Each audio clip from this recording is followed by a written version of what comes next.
The reinforced doors of the maternity suite do not burst open. They open precisely, the way Lee Min-jae does everything, controlled, deliberate, and somehow more threatening for it. The soft click of the latch is louder than a gunshot. Han Seo-jun, 16 hours of labor behind him, twin suns pressed against his chest, dark curls damp against his forehead, looks up expecting the man he married. What enters the room instead is the head of the John Syndicate. Same face, different eyes. Eyes the color of deep water where nothing lives. The juxtaposition is immediate and savage.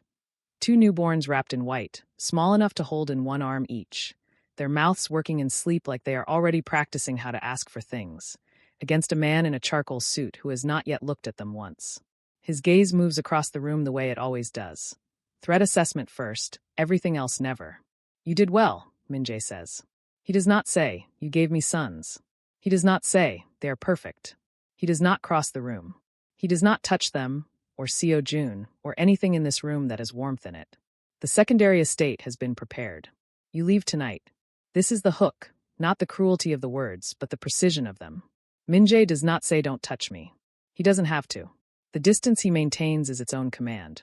He has looked at his newborn heirs and classified them, in the span of 10 seconds, as variables in a succession problem. He has looked at Seo-jun, the man who carried them, who fought for 16 hours to bring them into the world breathing, and seen a liability to be managed. And here is what the competitor's story cannot give you. Seo-jun does not break. His jaw tightens. That is all. He looks down at the faces of his sons. The identical dark lashes, the tiny fists clenched like they already know the world requires it. And something moves through him that is not grief and is not rage. It is colder than both. It is clear. When he looks back up, Min-jae is already turning toward the door. The signal is not a story about a man who will spend 9 chapters waiting to be loved. The signal from this first image, 2 men, 2 infants, a room full of distance, is that Han Seo-jun has just decided something. And Lee Min-jae, walking away without looking back, has no idea what it cost him to turn around. Before I tell you what happens next, subscribe to Starry-Eyed Lovers, and tell me where you're watching from.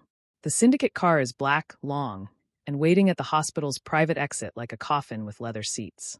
The driver stands beside it with the particular stillness of a man who has been told not to make eye contact. A second man, younger, earpiece in, hand near his jacket, stands 3 feet to the left. Standard John protocol. 2 bodies minimum for any asset transfer. Seo-jun walks past them without breaking stride. Sir. The driver takes a half step forward. Mr. Lee has arranged. I know what Mr. Lee has arranged, Seo-jun says, and his voice is pleasant, and his voice is final. He does not look back. He pushes through the glass doors into the cold soul night with one son in each arm and the particular kind of exhaustion that lives behind the eyes and nowhere else. The kind that has no interest in sleep because there is too much to do. His body is 16 hours of labor behind him. His mind is 3 years ahead. He makes the call before he reaches the curb. It rings twice. I wondered when you'd use this number, says the voice on the other end. Park Sung-il, former head of John Syndicate Internal Security. Resigned 2 years ago under circumstances that were officially described as personal and were not. The debt between them is old and specific and has never been spoken aloud in its entirety, which is exactly the kind of debt that holds. I need a floor, Seo-jun says. Private entrance. Secure. Nothing that touches the John network. A pause that is not hesitation. The Park Hyatt. East Tower. I'll have it ready in 40 minutes. I have the boys. Another pause. Shorter. 40 minutes, Sung-il says again, and this time it sounds like a promise. I'll send my own car. The line goes dead. Seo-jun stands on the pavement in the November cold, his sons warm against his chest, their breath rising in small white clouds, and watches the syndicate car idle at the curb for another 30 seconds before the driver, receiving some instruction through his earpiece, folds himself back inside and pulls away. Good, Seo-jun thinks. Go tell him. The suite is on the 41st floor, and it is, in the understated vocabulary of places that cost this much, immaculate. Floor-to-ceiling glass. The Han River a black ribbon below, city lights trembling in it.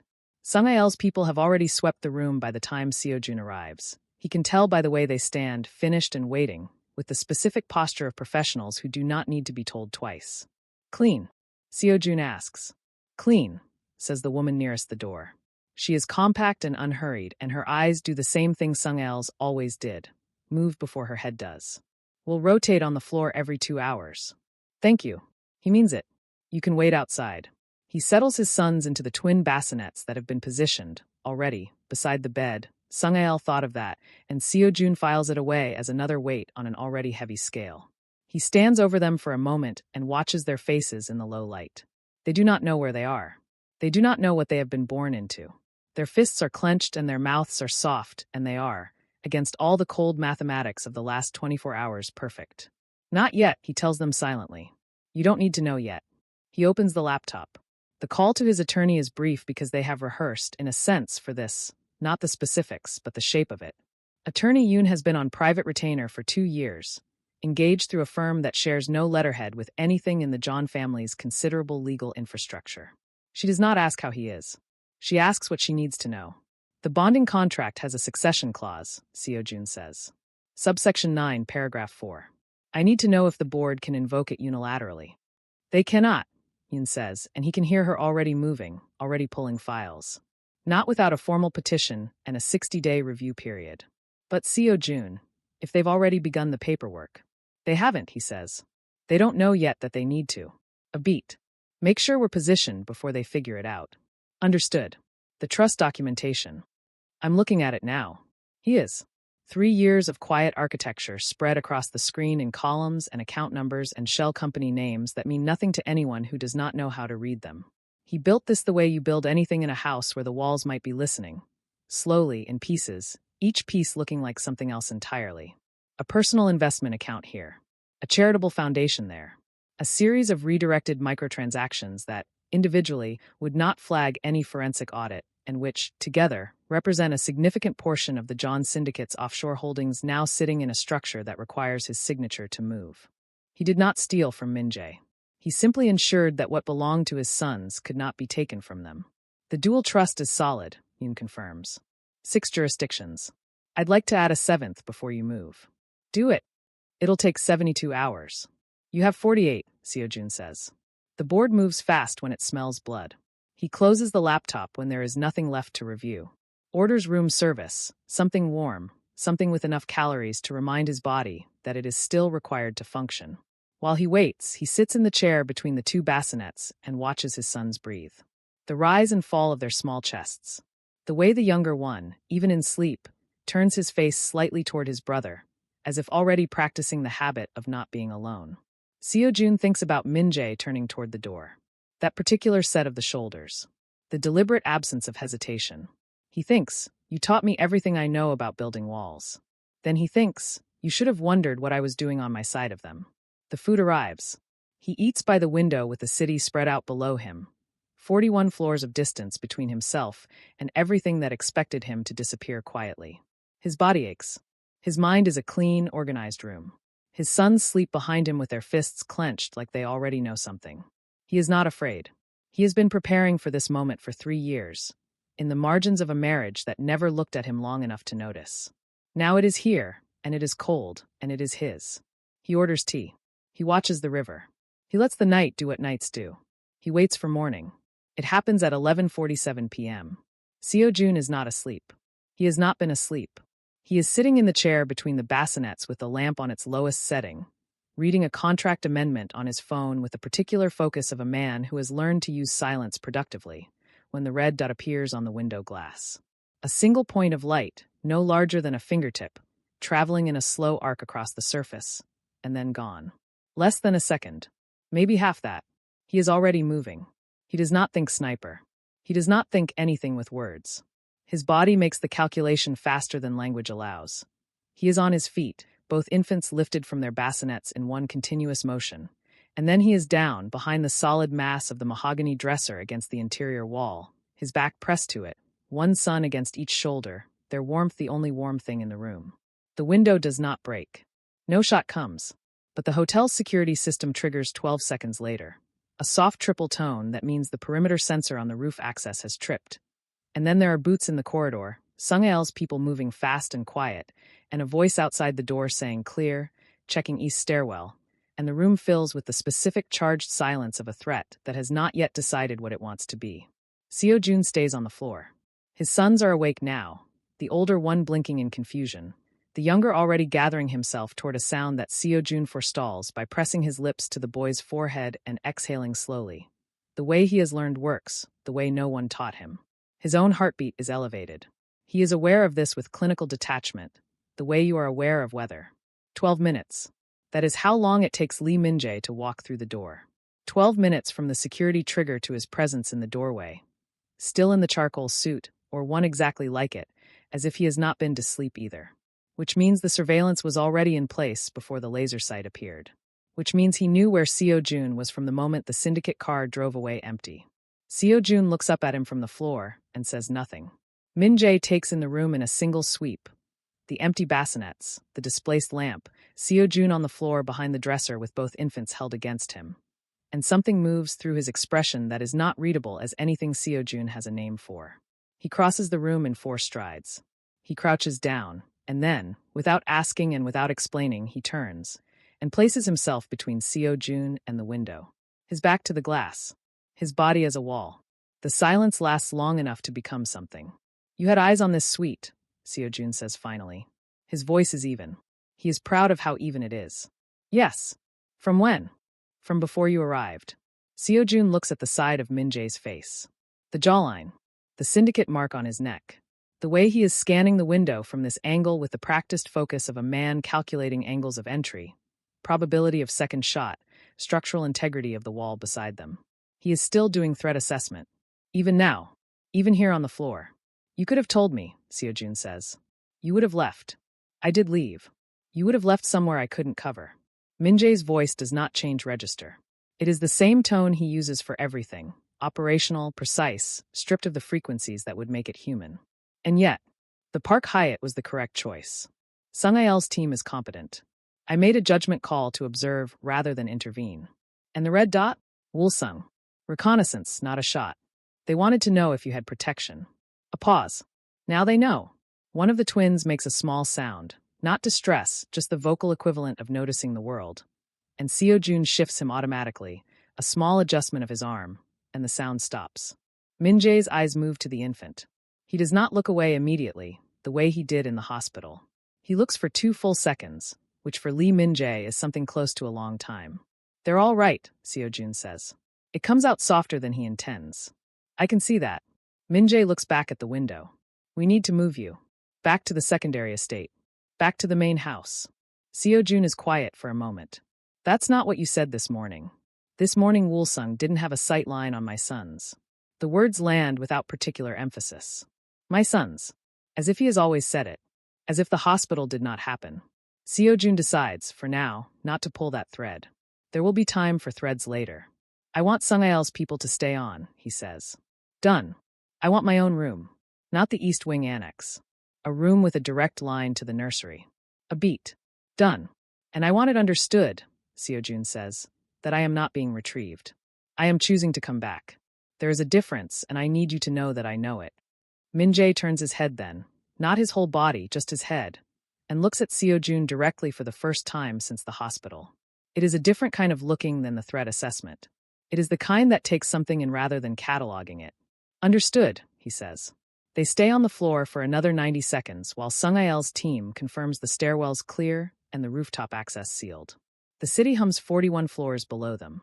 The twins have both gone quiet, lulled by the warmth and the stillness and the particular animal reassurance of 2 heartbeats close together. It is the first time he has used himself as a shield for Seo-jun.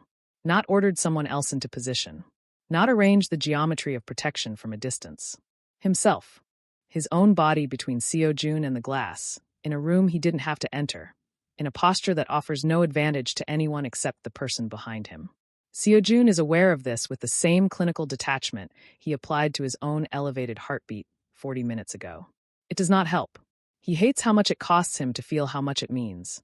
This one thing, this small and insufficient thing, offered without explanation or apology in a hotel room in the middle of the night. He has built 3 years of careful architecture against exactly this. Against the specific danger of Min-jae doing one right thing at the exact moment Seo-jun is too tired to defend against it. He says nothing. He adjusts his grip on his sons. He waits for the all clear. He lets himself feel it for exactly 30 seconds. Then he puts it away. They arrive at the John estate at 3 a.m., which is the hour that strips everything down to its essential form. No staff visible. No ceremony. The main gates open as the car approaches, and close behind them with the soft hydraulic precision of something that has been waiting. Seo-jun does not ask where they are taking him. He knows the estate's geography. 3 years of living adjacent to this world, even at its margins, teaches you the floor plan whether you want it or not. He notes the turn at the second fountain. The east corridor, not the west. The east wing, then. Not the secondary residence Min-jae originally intended, but not the main house either. Something in between. A gilded cage is still a cage. He knows this. He holds his sons against his chest in the back seat, and says nothing and watches the grounds move past the window and knows this. What he does not expect is the nursery. The staff member, a woman named Ms. On, introduced in 3 words and a small bow, leads him through a corridor he has never used and opens a door at its end, and Seo-jun steps through it and stops. The room is warm. Not the ambient warmth of a building's heating system, but the deliberate warmth of a space tuned to a specific temperature. 22 degrees, he will later confirm, which is the temperature he once mentioned, once, in passing, to no one in particular, standing in a hallway 2 years ago while reading an article on newborn care on his phone. The lighting is low and amber, the color that does not shock new eyes. 2 cribs stand side by side against the interior wall, the exact model, that he had paused on for 11 seconds in that same article before scrolling past. He had not bookmarked it. He had not spoken of it aloud. The blankets folded over the crib rails are the softest thing he has touched in recent memory. A rocking chair sits at the window, angled. He measures it without meaning to, at precisely the position that will catch the morning light when it comes. Seo-jun stands in the center of the room for a long moment. His sons are quiet. The city beyond the window is dark and distant. Somewhere in this house, or not in this house, Lee Min-jae is doing whatever Lee Min-jae does at 3 a.m., and he is not here, and he did not build this room last night. He built it over time. Piece by piece, detail by detail, from things Seo-jun said when no one was supposed to be listening.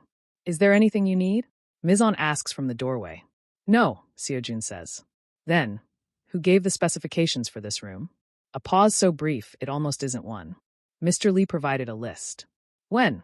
Mizon considers the question with the careful expression of a woman who understands that honesty and loyalty are not always compatible, and has made her peace with which one wins. The list was updated most recently 3 months ago, she says. But the first version was submitted approximately 2 years back. Seo-jun nods as if this is information he can simply file and move on from. Thank you. I'll call if I need anything. She leaves. The door closes with the same soft precision as the estate gates. He settles into the rocking chair. It takes his weight the way chairs do when they have been chosen for a body rather than a room. One son in each arm, their heads at his shoulders, their breathing evening out as warmth and stillness do their work. He looks at the room. The room looks back. Min-jae never forgot a single thing he said. This is the fact he is sitting with, and it is not a comfortable fact. It does not fit into the architecture he has spent 3 years building. The internal structure that holds the weight of a marriage that never looked at him, a bond that was signed rather than chosen, a man who classified his newborn sons as succession variables and walked away from a hospital room without once looking back. That structure is load-bearing. He has made decisions from it. He has built his entire parallel empire on the foundational premise that Lee Min-jae does not see him. And here is a room that says otherwise. Here is a rocking chair at exactly the right angle. Here is a crib model from an article he read alone in a corridor that he never mentioned to anyone. He does not lower his guard. He is not naive enough for that, and he has not survived 3 years in the orbit of the John Syndicate by confusing a single gesture for a pattern. A man can remember every detail of someone he intends to control. Precision is not tenderness. Architecture is not love. But he looks at the softest blankets he has touched in years, folded over a crib that no one was supposed to know he wanted, in a room built in pieces from things spoken into empty hallways, and he allows himself, carefully, provisionally, the way you test ice before your full weight, to ask a different question. Not does he see me? That question has an answer, and the answer is written in the hospital room, and it is cold. But what is he afraid of? Because these are not the actions of a man who does not notice. These are the actions of a man who notices everything and chooses, very deliberately, what to do with the information. And the choosing, the specific pattern of what Min-jae acts on and what he buries, is beginning to look in this light at this hour like something other than indifference. Seo-jun does not know yet what it looks like instead. He is not ready to name it. He is not certain he wants to. The smaller twin sighs in his sleep, a complete and satisfied sound, the sound of a body that has decided the world is provisionally acceptable. And Seo-jun looks down at him and feels the complicated thing that lives behind his sternum shift slightly in its housing. Not yet, he thinks, to the room, to himself, to the man somewhere in this house who built it. You don't get credit yet. But the question is there now, quiet and persistent, the kind that does not leave once it has been asked. He rocks slowly in the chair that was chosen for him. The morning light is still hours away. He watches his sons breathe and lets the question sit beside him in the dark, and does not answer it, and does not send it away. He waits for what the house will tell him next. Before I tell you what happens next, subscribe to Starry-Eyed Lovers, and tell me where you're watching from. The document arrives through Attorney Yoon's office at 9:14 on a Tuesday morning, which means Elder Choi filed it before the working day officially began. That kind of timing is not administrative efficiency. That is a man who woke up early because he was looking forward to it. Seo-jun reads it twice at the desk in the East Wing sitting room while his sons sleep in the adjoining nursery, and the morning light does exactly what the rocking chair promised it would. The language is formal and meticulous and carefully neutral, which is how you write a document designed to do damage while appearing reasonable. A full paternity verification. Board-appointed medical team. Required before succession documentation can be processed. Standard procedural language wrapped around a blade. He sets the document down. He picks up his phone. I've seen it, Yoon says before he speaks. How long can they extend the review period if the verification is contested? Up to 90 days. And if they appoint their own specialists, which they will, they can manufacture technical delays on top of that. So 6 months before the twins have any formal standing. Potentially. Seo-jun. I know, he says. I'll handle it from this end. He ends the call. He sits for a moment with the document in front of him and the particular quality of silence that comes from understanding exactly what is being done to you and by whom and why. Elder Choi has been on the board for 19 years. He did not file this petition because he doubts the paternity. He filed it because a 60-day review period creates a window, and a window creates options. And Elder Choi has spent 2 decades turning other people's windows into his own doors. It is not about doubt. It is about the public record. A formal paternity question, once filed, becomes a permanent notation. Retrievable. Reframable. The kind of document that 3 years from now, in the right boardroom with the right framing, becomes there were questions about the legitimacy of the heirs. And by then the truth is less relevant than the record.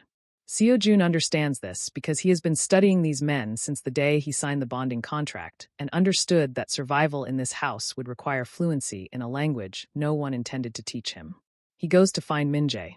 The study is on the 2nd floor of the main house, a room Seo-jun has entered fewer than a dozen times in 3 years. Not because he was forbidden, there were no explicit rules of that kind, but because Min-jae's study was one of those spaces that communicated its own boundaries through atmosphere alone. The closed door, the silence behind it, the understood geometry of a man who conducts his most important work where no one can observe the process. Seo-jun does not knock. The door opens onto lamplight and the smell of black tea gone cold, and Lee Min-jae behind a desk that holds 3 open files, a phone face down, and the particular organized stillness of a man who has been sitting very still for a long time. He does not look up when the door opens. He continues reading. They filed the request, Seo-jun says. I know. Are you going to do something about it? It's procedural. Min-jae turns a page. His voice is the same register it always is. Level, uninflected. A frequency designed not to give anything away. Seo-jun walks into the room.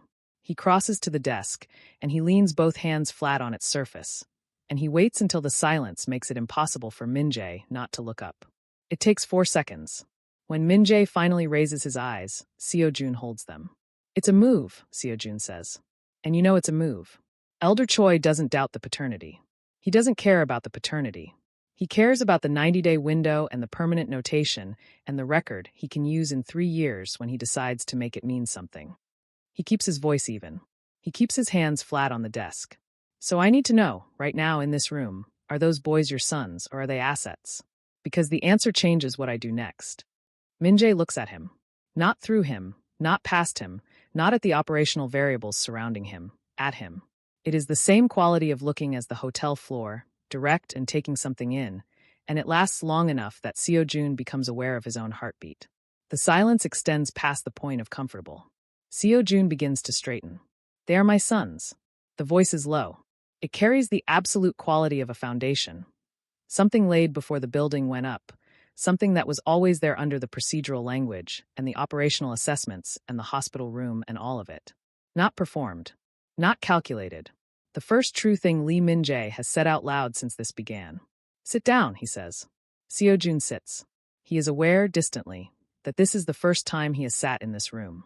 The first time he has been asked to. The chair faces the desk squarely, and the lamp between them makes the light equal. Min-jae closes the files.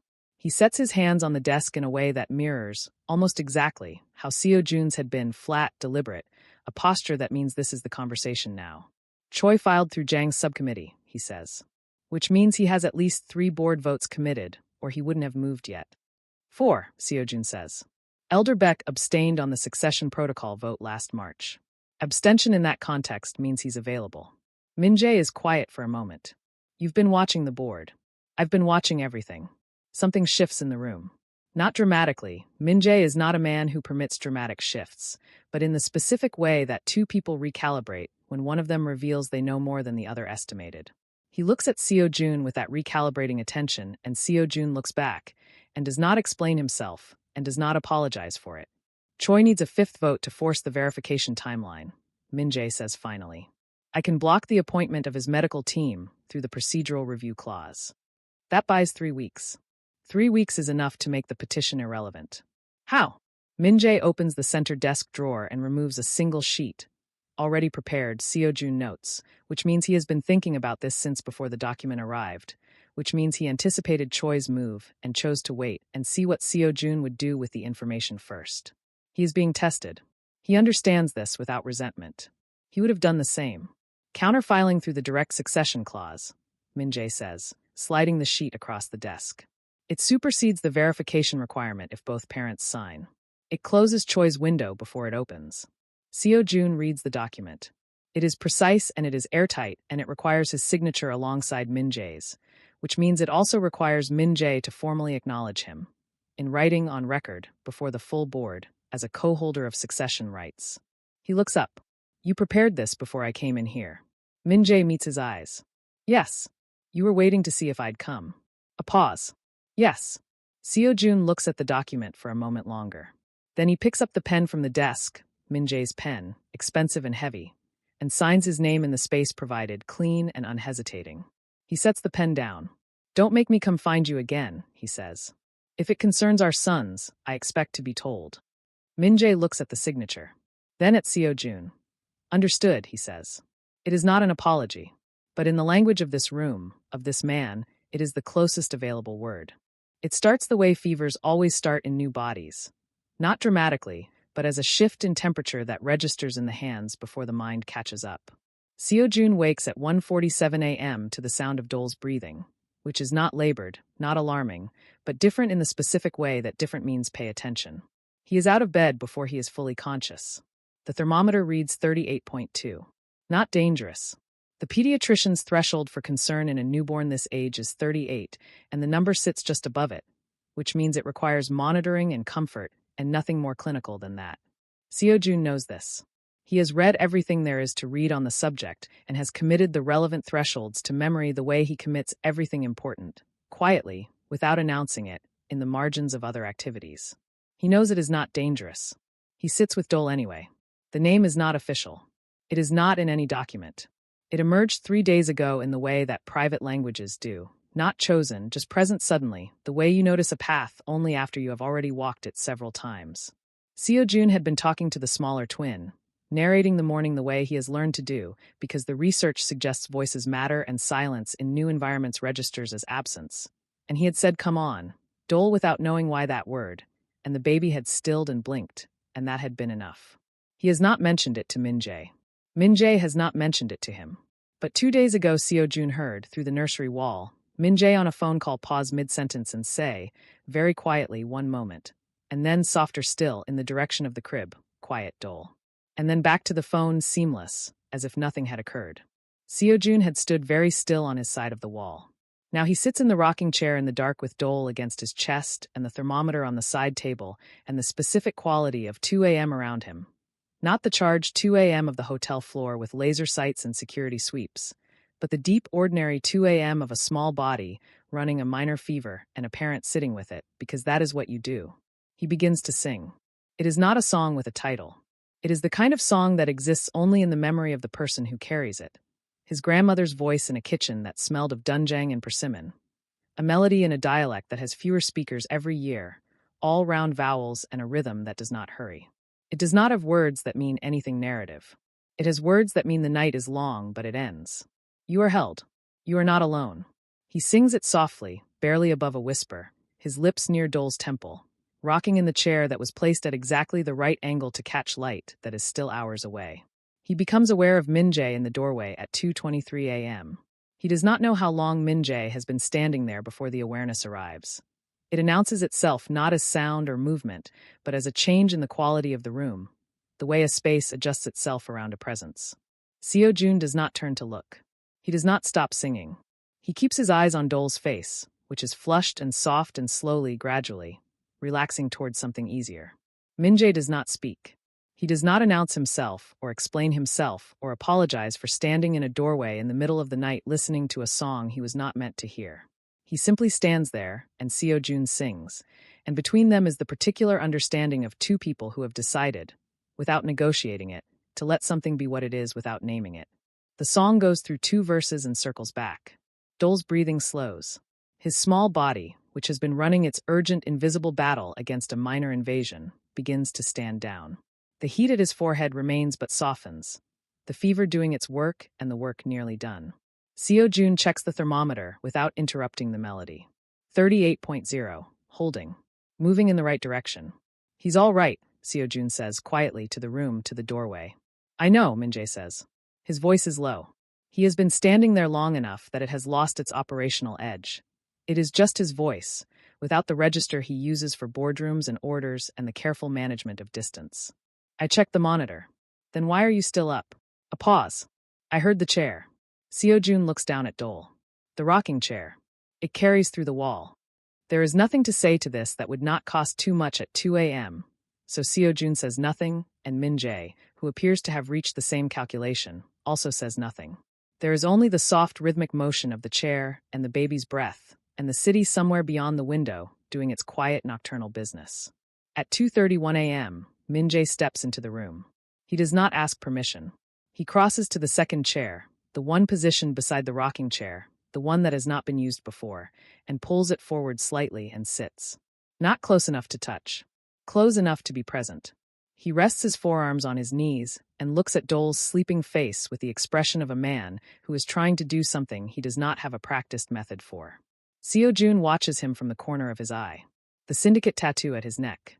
The slight loosening around his jaw that only happens, Seo-jun has noticed, when Min-jae believes no one is assessing him. He looks younger in the dark. He looks like someone who is tired in a way that has nothing to do with sleep. The other one, Seo-jun says softly. I've been calling him Bile. Min-jae is quiet for a moment. Star. He looks up, Seo-jun says. Every time. Whatever is above him. He always looks. Min-jae says nothing. But after a moment he nods, once the way he confirms operational intelligence. A small, precise movement that means received, understood, retained. They do not speak again. The hours move the way hours do when you are not trying to manage them, slowly at first, then all at once. The thermometer drops to 37.8 and then 37.6. Dole's breathing settles into the long, deep rhythm of a body that has finished its work and is now simply resting. Outside, the dark holds for a while and then begins, by degrees, to consider other options. When the light through the nursery window finally shifts from black to the particular gray that precedes dawn, Seo-jun realizes that Min-jae is still there. Has been there for 2.5 hours. Has not moved. Has not checked his phone. Has not managed anything or assessed anything or maintained any of the distances that have defined every interaction between them for 3 years. He has just been present. They do not speak in the morning about the nursery or the song or the hours in the dark. Mizon brings breakfast at 7 and Min-jae is back in his suit and back in the vocabulary of measured distances, and Seo-jun is back in his, and nothing is said. But the chair has been moved. It is still beside the rocking chair, 3 inches closer than it was before. Neither of them puts it back. The notification arrives at 4:17 p.m. on a Thursday, through a channel that does not exist in any of Seo-jun's registered communications infrastructure. Not his phone. not his secure laptop. Through the tablet he uses exclusively for the twins' medical records. A device whose number is known to 4 people in the world, none of whom are affiliated with the Woolsung clan or anyone who should have any knowledge that the device exists. That is the first thing that lands. Before the photograph, before the text, before any of it, the channel. Someone inside the estate's network mapped his devices. Someone with access to the internal system's deep architecture fed that information outward, and the Woolsung clan used it to tell him, before a single word, "We are closer than you think." Then the photograph. Jiho is 23 years old, and he has his mother's jaw and Seo-jun's eyes, and he is sitting on a concrete floor in front of a corrugated metal wall holding that morning's Jungong ilbo with both hands, and looking directly at the camera with the particular expression of someone who has been told exactly what expression to make, and is complying because they are frightened, and because compliance is the correct tactical choice when frightened. He is not visibly injured. His hands are steady. He is doing everything right. Good, Seo-jun thinks, in the part of his mind that processes information before the rest of him catches up. Stay steady, Jiho. I'm coming. The text below the photograph is one line. Relinquish custody of both heirs within 48 hours. Jiho does not come home. Seo-jun is moving before the screen locks. The go bag is in the bottom of the East Wing wardrobe, packed 3 weeks ago, refreshed last Tuesday, containing everything required for a 72-hour operation conducted without institutional support. Cash in 3 currencies. 2 clean phones. A first aid kit that goes beyond the standard definition of the term. He has it open on the bed and is pulling items with the focused efficiency of someone running a checklist they have memorized when his phone buzzes. He ignores it. He is in the corridor, bag on his shoulder, 40 seconds after receiving the photograph. Min-jae steps out of the doorway at the corridor's midpoint as if he has been standing just inside it, waiting, which he has been. He does not reach for Seo-jun. He simply stands in the corridor's center, and the corridor is not wide enough to go around him without making it a confrontation. So Seo-jun stops. Don't, Min-jae says. My brother is in that photograph. I know. I saw it 4 minutes ago. Then you know I'm leaving. I know you think you are. Min-jae's voice is not raised. It is never raised. But it has a quality now that is different from its operational register. Tighter, stripped of the careful evenness, something pressed close to the surface that he is containing through precision of language rather than actual calm. Listen to me. The channel they used to send that message, that tablet, that number, only exists inside the estate's internal network. No external party should have it. Seo-jun is already still. He was already still the moment he saw the channel, but hearing it said aloud in Min-jae's voice makes it a different kind of real. There is a mole in my inner circle, Min-jae says. Someone inside this house has been feeding operational intelligence to Woolsung. They knew which channel to use because someone told them, which means they know our response protocols. They know our routes. If you go alone, you walk into a room they have already built for you. He pauses. Something moves behind his eyes. Not the operational recalibration Seo-jun has learned to read, not the threat assessment, but something rawer and less practiced that Min-jae is not quite managing to keep below the surface. You do not come back. The corridor is quiet. From the nursery at the far end, the soft ambient sound of the white noise machine Ms. on uses during afternoon sleep. The ordinary sounds of the house continuing its ordinary functions around a conversation that is anything but. I am asking you, Min-jae says, not to go alone. It is the closest he has ever come to it. Seo-jun hears what is underneath the words. The specific thing Min-jae is not able to say directly, that he is perhaps not yet able to say to himself, and he holds it for a moment with the care it deserves. Not leverage, not a point scored, just the fact of it, plain and costly, offered in a corridor at 4 p.m. by a man who does not ask for things. He's been there since at least this morning, Seo-jun says. The newspaper in the photograph is the early edition. That's a minimum 8-hour hold. I know. The industrial location, corrugated metal, concrete floor, the light angle in the photograph suggests north-facing, no windows above shoulder height. Port District or the old manufacturing zone in Mapo. Min-jae's eyes sharpen. Mapo. We have 3 known Woolsung-adjacent properties in that corridor. Then we have a starting point. Seo-jun holds his gaze. How fast can you move? Something settles in Min-jae's face. Not relief. He does not permit relief. But the particular quality of a man who has been holding attention and can now redirect it into action. The car is already running, he says. I need 2 minutes. You have 1. Seo-jun goes back to the room. He puts the go bag down and repacks the top section with the specific items relevant to an extraction rather than a solo operation.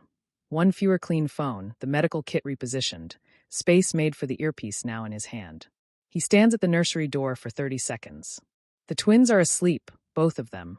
Bile on his back with his face turned upward as always and Dole curled toward his brother in the habit they have already formed of not being entirely separate even in sleep.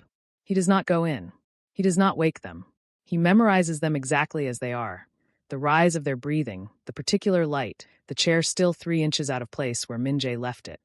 And he carries the image like a stone in his chest, solid and anchoring, as he pulls the door almost closed and turns back to the corridor. Min-jae is waiting at the end of it. Jacket changed. Something at his side that the jacket covers. The operational stillness back in full, but underneath it, in the set of his jaw and the fact that he is here himself rather than sending a team. The thing he said in the corridor is still present. Still true. Seo-jun falls into step beside him. Not behind. Beside. If it's Mapo, Seo-jun says as they move toward the east exit. I know the secondary road access. Ji-ho and I used to take the river path when we were younger. I know that district better than your maps do. Min-jae glances at him. Then navigate. Outside, the car is running. The evening is cold and getting colder, the kind of dark that comes early in November and means business. They get in. The gate opens. Seo-jun does not look back at the house. He keeps his eyes forward and his hands steady, and the image of his son's sleeping faces pressed flat against the inside of his ribs where nothing can reach it. Ji-ho, he thinks. I'm 12 minutes out. Stay steady. The car moves into the city. Before I tell you what happens next, subscribe to Starry-Eyed Lovers, and tell me where you're watching from. They are back at the estate by 9 p.m. Ji-ho is in the rear seat with a split lip and the slightly unfocused look of someone whose adrenaline has finished its work and left the bill on the table. He is not seriously hurt. He will have bruising along his left side where they held him against the wall, and the lip will need 2 days, and he will not sleep well for a week. Seo-jun knows this because he knows his brother, knows the specific way Ji-ho goes quiet when he is processing something his mouth is not ready to say yet. He has one hand on the back of Ji-ho's neck for most of the drive, not speaking, just the pressure of it, the animal communication of I have you. You are out, it is over. Ji-ho leans into it the way he has since he was 12 years old, and their mother worked nights, and the apartment made sounds. The twins, Ji-ho says, somewhere on the expressway. His voice is rough. Asleep. Safe. Mizon has been with them. You left them. I came back, Seo-jun says. Like I always do. Ji-ho is quiet for a moment. Then he looks across the seat at Min-jae, who is in the front, who has been in the front since they left Mapo with the clean efficiency of men who did not leave witnesses able to identify them. Ji-ho looks at him for a long time with the assessing eyes he has always had, the ones that are too old for his face. Thank you, Ji-ho says. Min-jae does not turn around. Don't thank me, he says. Your brother found you. I provided transport. Ji-ho looks at Seo-jun. Seo-jun looks at the window. They leave it there. Sung-ael's team takes Ji-ho at the estate entrance. Gentle, professional, a warm room and a medical check, and someone who will sit with him through the debrief without making it feel like one. Seo-jun watches his brother disappear through the east door and stands in the entryway for a moment, running the inventory he always runs. Threat neutralized, Ji-ho physically intact, twins accounted for, estate perimeter confirmed clear. Everything in its column. Everything where it belongs. He turns around to tell Min-jae they need to talk about the mole, about the tablet, the channel, the interior leak that made tonight necessary, and stops. Min-jae is standing 6 feet away, still in the entryway, and he is looking at his right hand. The cut runs across his palm. Not deep enough for stitches but long, the kind of cut that comes from catching a blade barehanded, which is an action that is either instinctive or suicidal, and in Min-jae's case was almost certainly both. Seo-jun had not seen it happen. He had been moving Ji-ho toward the exit. He had heard a sound and turned to find the situation already resolved, and had not thought to ask how. Min-jae is staring at his hand with the blank expression of a man reviewing damage to something that belongs to him in a purely logistical sense. Not pain. Not distress. Simply assessment. Severity. Required action. The blood has dried unevenly in the lines of his palm, and he is looking at it the way he looks at documents, gathering information. Seo-jun crosses the entryway without deciding to. He takes Min-jae's hand in both of his own. Not gently, not roughly, with the matter-of-fact grip of someone who has identified a problem and is addressing it, and Min-jae does not pull back. He looks up from his hand to Seo Jun's face with an expression that is not quite surprise, but is the thing that exists just before surprise. The moment before the usual defenses register that they should have closed ranks. Kitchen, Seo Jun says. Min-jae follows him. The house is quiet at this hour. The kitchen holds the particular nighttime stillness of a room that serves its real purpose in daylight, and at night becomes something more neutral, more honest. Seo Jun moves with the efficiency of someone who has located the first aid kit on his second day in the East Wing and has known its contents by heart ever since. He runs water in the sink, warm, not hot, and holds Min-jae's palm under it and watches the dried blood soften and rinse away and reveal the cut beneath clean-edged, about 7 centimeters, already beginning the slow work of closing. Min-jae says nothing. He stands at the sink with his hand under Seo Jun's and watches. Antiseptic next. The cotton pad. Seo Jun works without narrating it, without the performative gentleness that would make this into something it doesn't need to be announced as. He presses the antiseptic to the cut with appropriate pressure and holds it for the necessary count and moves on. Min-jae's hand is very still in his. He is watching Seo Jun's hands with an attention that has nothing to do with the wound. The gauze unrolls in the quiet. I didn't reject you because I didn't want you. No preamble. No clearing of the throat, no shift in posture, no signal that something important is arriving.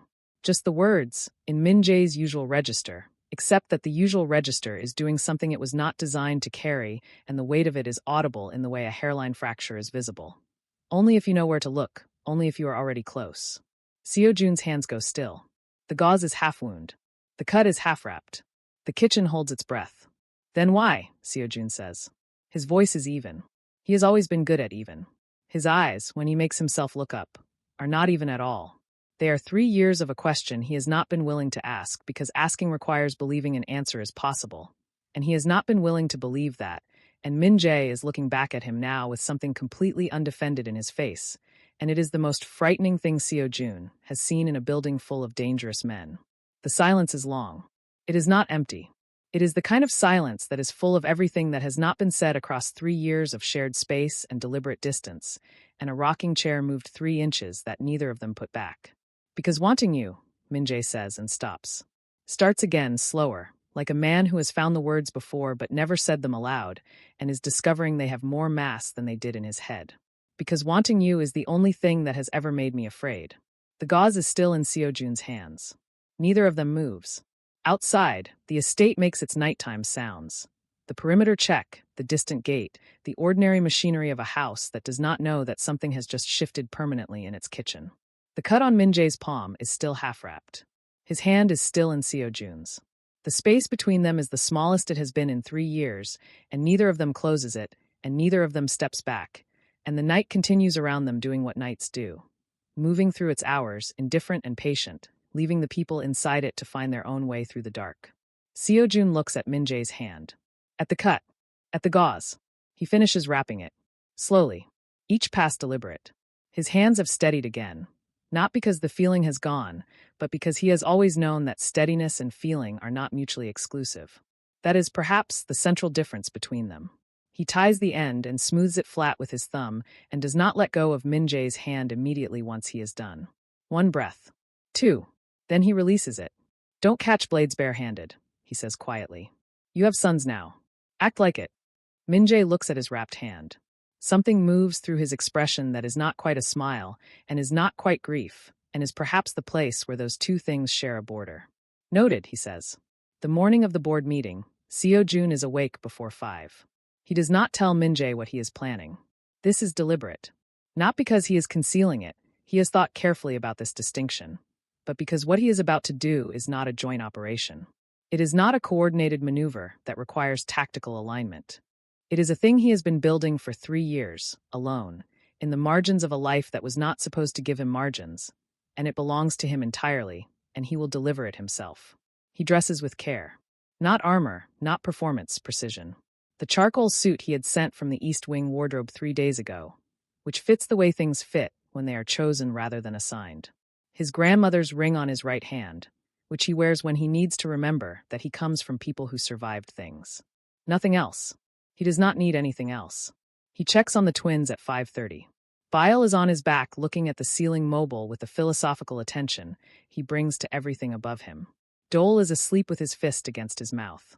Seo-jun stands at the crib rail and looks at them for 60 seconds, not in the compressed, memorizing way of the night he left for Mapo, but steadily, without urgency. He is not going somewhere dangerous. He is going somewhere that will feel dangerous to the men already in the room, which is a different thing entirely. I'll be back before lunch, he tells them. Bile blinks at the mobile. Dole sleeps on. The John Syndicate's formal meeting chamber is on the 40th floor of a building in Uedo that is, by design, colder than necessary.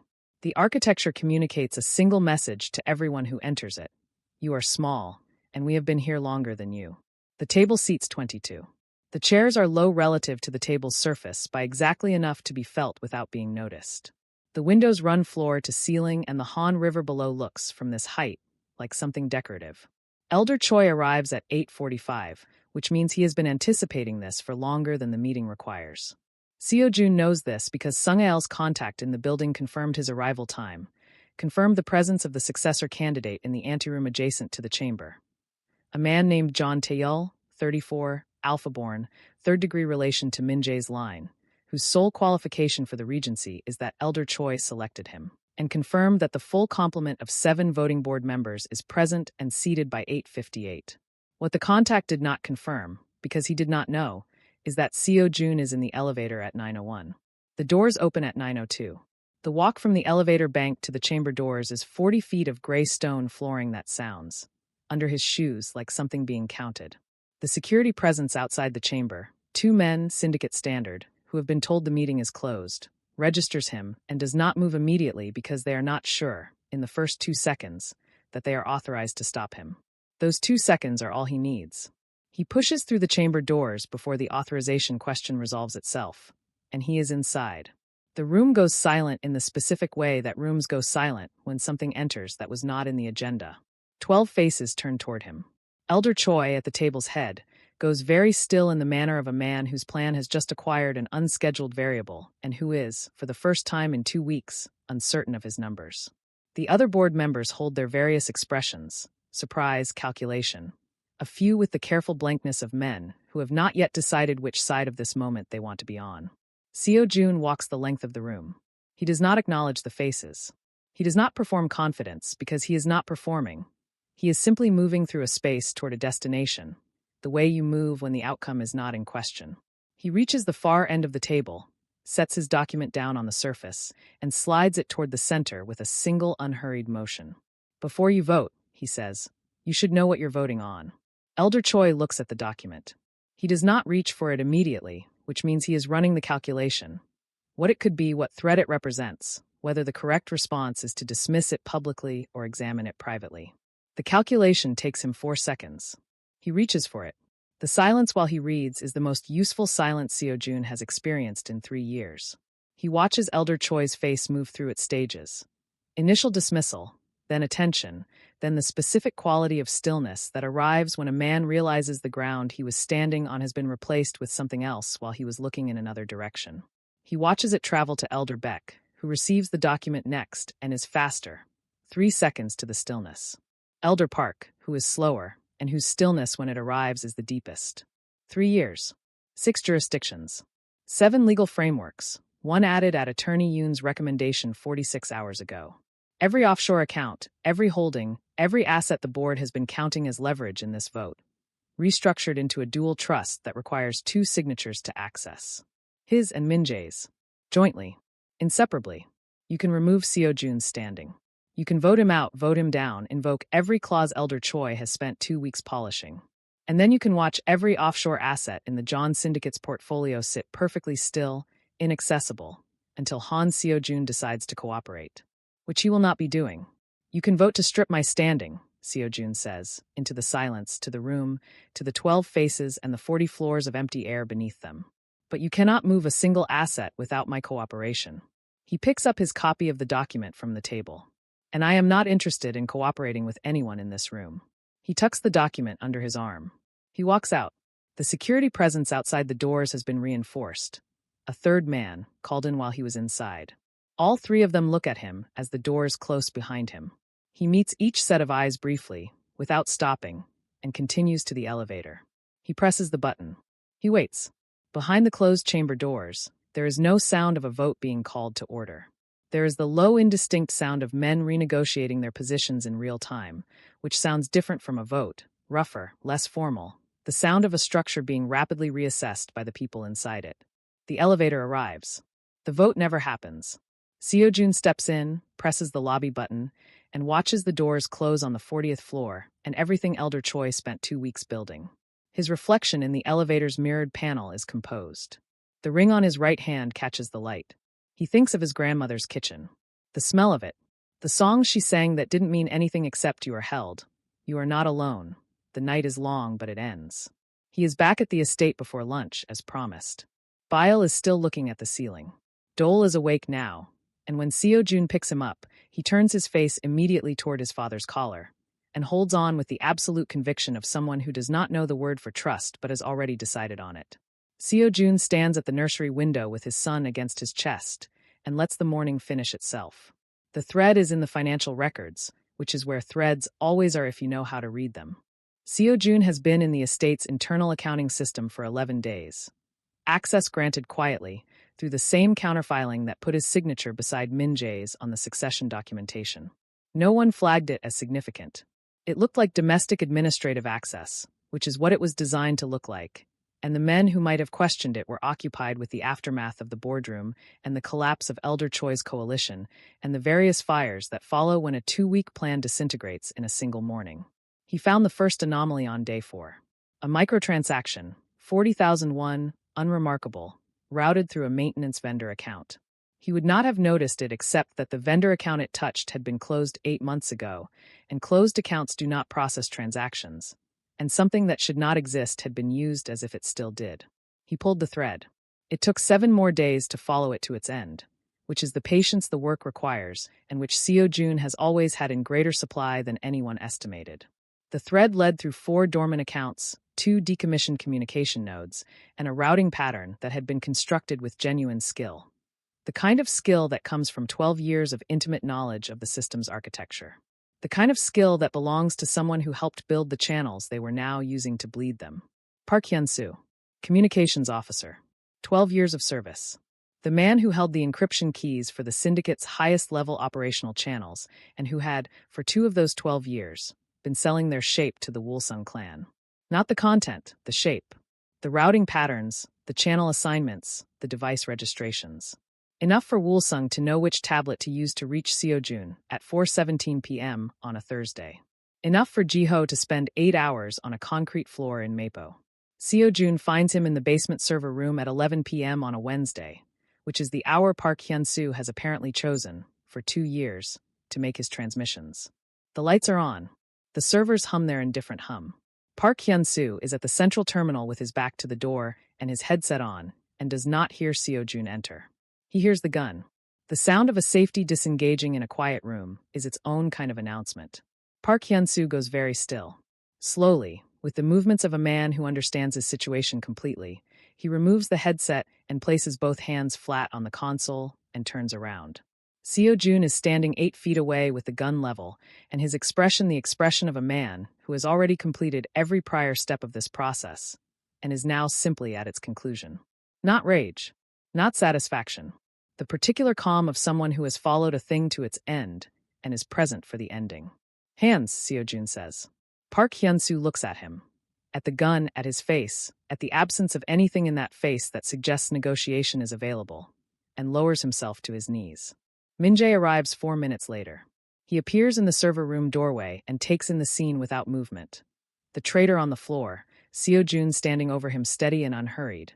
The gun held with the ease of someone for whom this is not the first time, and will not be the last. Something moves through Min Jae's face that travels past surprise to its far side. It is recognition. It is the specific expression of a man who has been looking at something for 3 years through the wrong lens, and has just understood what he was actually seeing. He crosses the room. He reaches Seo-jun, and he takes the gun. Not urgently, not commandingly, his hand closing over Seo-jun's on the grip and lifting it away with the same deliberate care that Seo-jun used on his wrapped palm in the kitchen. And then, with the gun transferred, he does not immediately release Seo-jun's hand. He holds it for a moment, 1 breath, perhaps 2, before he lets go. Neither of them looks at Park Hyun-soo on the floor. The emergency session is tomorrow, Min Jae says. The full board. The clan heads. Every faction with a seat. I know. It will be the longest meeting in the syndicate's history. There will be people in that room who came specifically to watch one of us fail. I know that too. Min-jae is quiet for a moment. When he speaks again, his voice has the quality it had in the kitchen. Stripped of its operational register, carrying something that does not have a tactical name. Will you stand with me? Seo-jun looks at him. Not past him, not at the variables surrounding him, not at the version of him that exists in hospital rooms and board-filed documents and the cold architecture of 3 years of managed distance. At him, the man in the server room with a gun in his hand and something undefended in his face and a wrapped palm that he is not, Seo-jun notices, favored once this evening. I'll stand beside you, Seo-jun says. Not behind you. The server room hums. Min-jae holds his gaze for a long moment, and something in him settles. Not collapses, not surrenders, but settles, the way a foundation settles when the weight it was built for finally arrives. Yes, he says. So quietly it barely carries. That's exactly what I meant. Behind them, 2 of Sung-ail's people appear in the doorway to take custody of Park Hyun-soo. There is the practical business of the next few minutes. The securing, the documentation, the beginning of whatever accounting a 12-year betrayal requires. It proceeds without them. They leave the basement together, side by side, through the corridor and up the stairs and back into the house, which is quiet and warm and holds their sons sleeping at the end of its east wing. Neither of them speaks. There is nothing that needs to be said tonight that has not already been said, and everything that remains can wait for tomorrow, for the full board and the clan heads, and the room full of people waiting to watch one of them fail. They will not be watching one of them. That is the thing no one in that room has yet accounted for. Behind them in the basement, the lights stay on.